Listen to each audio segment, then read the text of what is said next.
Have you ever wondered why a good person might suddenly do something terrible? It is a very confusing and difficult question that many people think about all the time. Imagine someone you truly admire, a person you know is kind and caring. Now, picture them changing into someone you can no longer recognize, someone who does bad things. This strange and sad transformation is not as rare as you might think. It has happened many times throughout history, and it reveals something deep about people. Today, we will explore one of the most interesting questions about humans. Why do good, ordinary people sometimes end up doing very bad and cruel things? By the end, you will understand the shocking reasons that can push good people toward darkness. It is a journey into the hidden parts of our minds. More importantly, we will learn how to see these forces at work.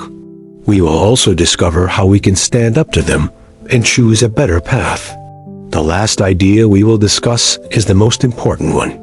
It is a powerful insight that can help you feel stronger and more in control of your choices.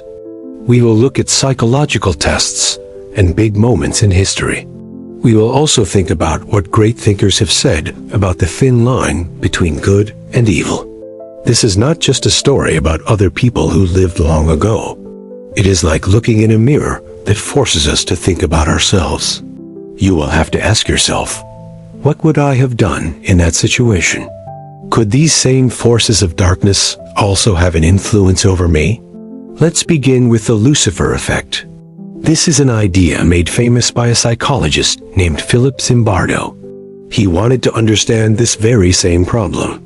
Zimbardo conducted the famous Stanford Prison Experiment. What he discovered was very disturbing and made many people feel uncomfortable about what humans are capable of. He found that our environment is very powerful. The situation we are in and the roles we are asked to play can change us in profound ways. The authority figures we obey can also twist us. Even the best people can be turned into individuals who hurt others under the right circumstances. Just think about history for a moment. It is full of examples of normal, everyday people who ended up committing horrible and violent acts against others. Consider the guards who worked in Nazi concentration camps. Or think of the soldiers who carried out terrible acts of ethnic cleansing during wars in history. Even the people who just stood by and did nothing are part of this. They watched terrible things happen, but chose to remain silent and not get involved. Most of these individuals were not born evil monsters. They were often just regular people who got caught up in very powerful and negative situations. These situations can unleash the darkest parts of human nature. This is why it is so important for us to understand what is happening. So why does this happen to people? The answer is found in a mix of forces. There are psychological pressures and also social pressures that affect us. First, let's talk about the power of authority. People in charge have a very strong influence over us, more than we often realize. A psychologist named Stanley Milgram did experiments in the 1960s. He showed that people will obey authority even if it means hurting someone else. In his study, people were told to give electric shocks to another person. The person getting shocked was an actor, but the participants did not know that. The actor would pretend to be in great pain. Shockingly, most participants kept giving the shocks just because a person in a lab coat told them to. They continued even when they thought they were causing extreme harm. Their obedience to the authority figure was stronger than their own conscience at that moment. Now, think about your own life. How often do you simply follow instructions without asking any questions? This happens often at work or in society. We follow bosses, leaders, and even unspoken social rules. We often do this without stopping to think about whether it is the right thing to do. What would you do in a tough situation? Imagine a person with power asks you to bend your morals for what they call the greater good. Another key factor is a concept called dehumanization. This is a very dangerous psychological trick that people and groups often use to justify their actions. It happens when we stop seeing others as fully human. We might label them as the enemy or subhuman. This makes it easier to be cruel. When you strip away someone's humanity, you also strip away your empathy for them. It becomes much easier to justify hurting them without feeling any guilt. This tactic has been used over and over again. It is a common tool in war propaganda.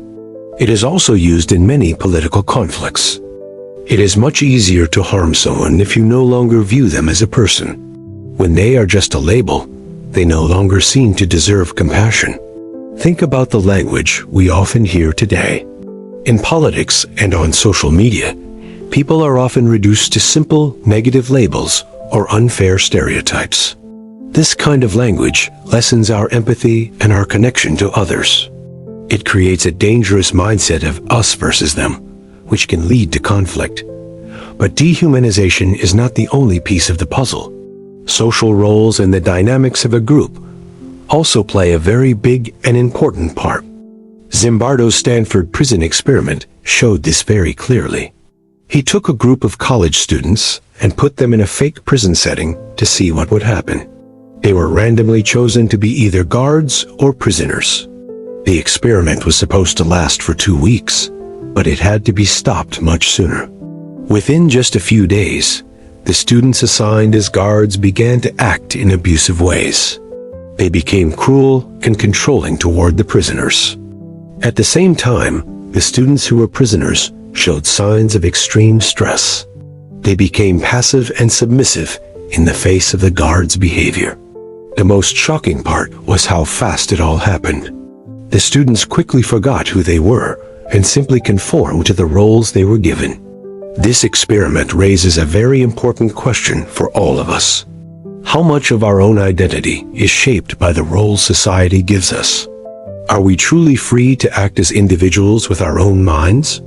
Or are we just subconsciously playing parts that are assigned to us by larger systems? These powerful forces are not just theories in a book.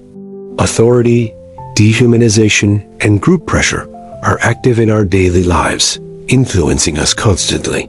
We can see them at work, in our schools, and on social media. They can even influence the way we act within our own families. Being able to recognize these forces is the very first step.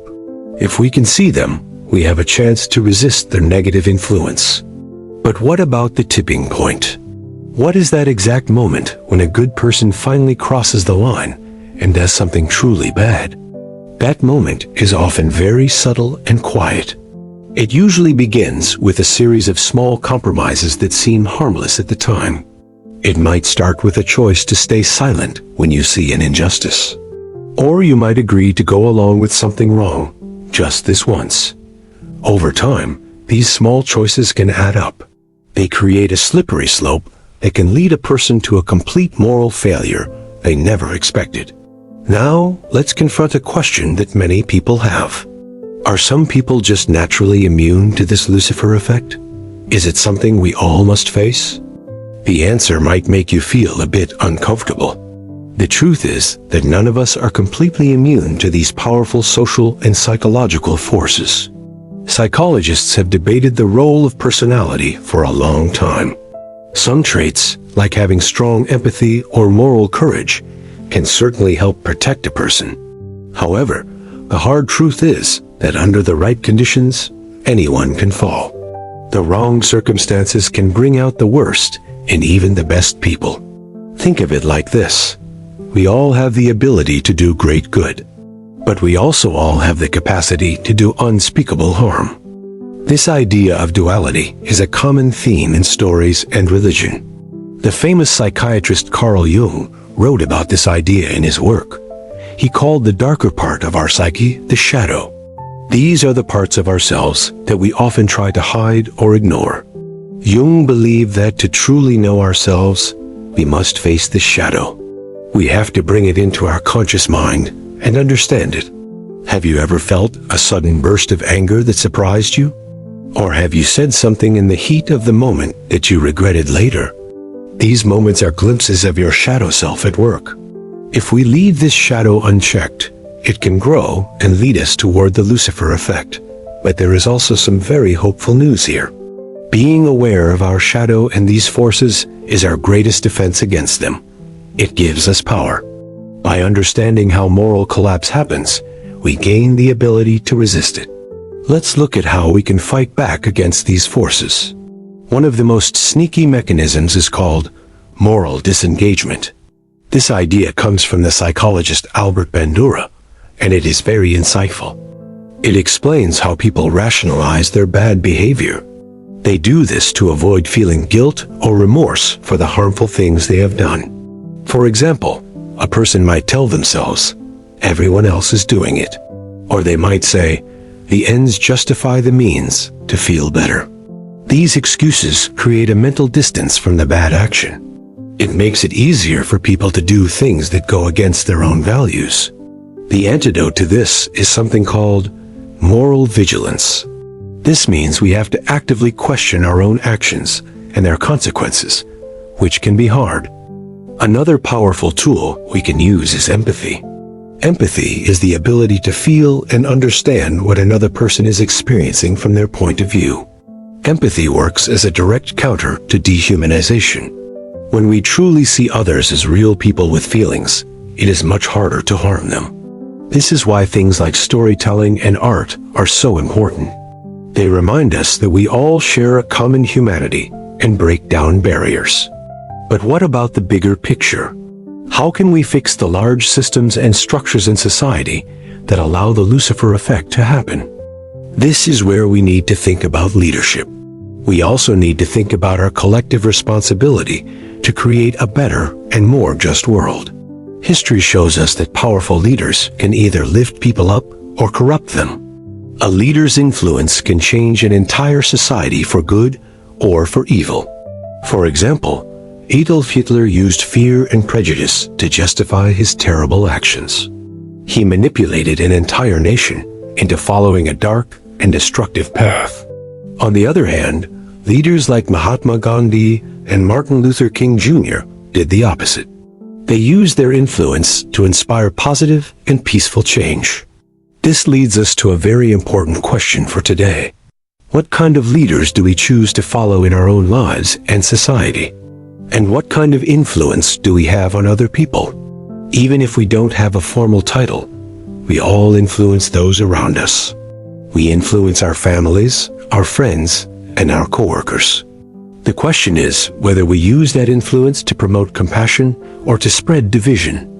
The battle between good and evil is not just something that happens outside of us. It is an internal struggle that every person must face. But here is the empowering truth. Just as bad situations can lead people astray, good situations can guide us to do amazing acts of kindness. To resist these dark forces, we must understand that just being aware is not enough. We need real, practical strategies to help us stay strong. Let's start with the idea of moral courage. This is the ability to do the right thing, even when you are afraid or face opposition. It's what helps someone speak up against unfairness. It is what drives a person to protect someone who is vulnerable, even at personal risk. Moral courage is not something you are born with. It is like a muscle that you must develop through practice and by reflecting on your choices. Think of Rosa Parks, who refused to give up her bus seat. Her single act of courage helped to spark the entire civil rights movement. So, how can we build our own moral courage? Start by knowing your core values. What are the principles that are most important to you? Another helpful strategy is to build a strong social network. Surround yourself with people who share your values and who will support your good choices. We also need to develop what is called situational awareness. This means paying close attention to the environment and social dynamics around you. Let's also talk about the importance of self-reflection. The great philosopher Socrates famously said that the unexamined life is not worth living. Self-reflection helps us see our own biases. It allows us to admit when we have made a mistake and to learn and grow from it. Finally, we need to build what Philip Zimbardo calls a heroic imagination. This is the belief that you, as an ordinary person, can do heroic things. Heroism is not just for special people in stories. It is something that is accessible to all of us in our everyday lives. Start by looking for small chances to be a hero. You can stand up for someone, volunteer your time, or simply choose to be kind. At this point, you might be asking what the single most powerful insight is. What is the one realization that can truly change everything? The answer lies in understanding our deep connection to all of humanity. We are all in this together, and we are more alike than we are different. The writer Alexander Solzhenitsyn once said something very profound. He said the line between good and evil runs through the heart of every human being. This realization is both very humbling and very empowering. It reminds us that we all have the capacity for both good and bad within us. It also gives us the power to choose our path. Every single moment of our lives presents a new chance to act with integrity and compassion. So, let's focus on what you can do today. The first step is to recognize that you have influence, no matter how small it may seem. In every interaction, you can choose to be a force for good. You have the power to create a better world, one small, positive choice at a time.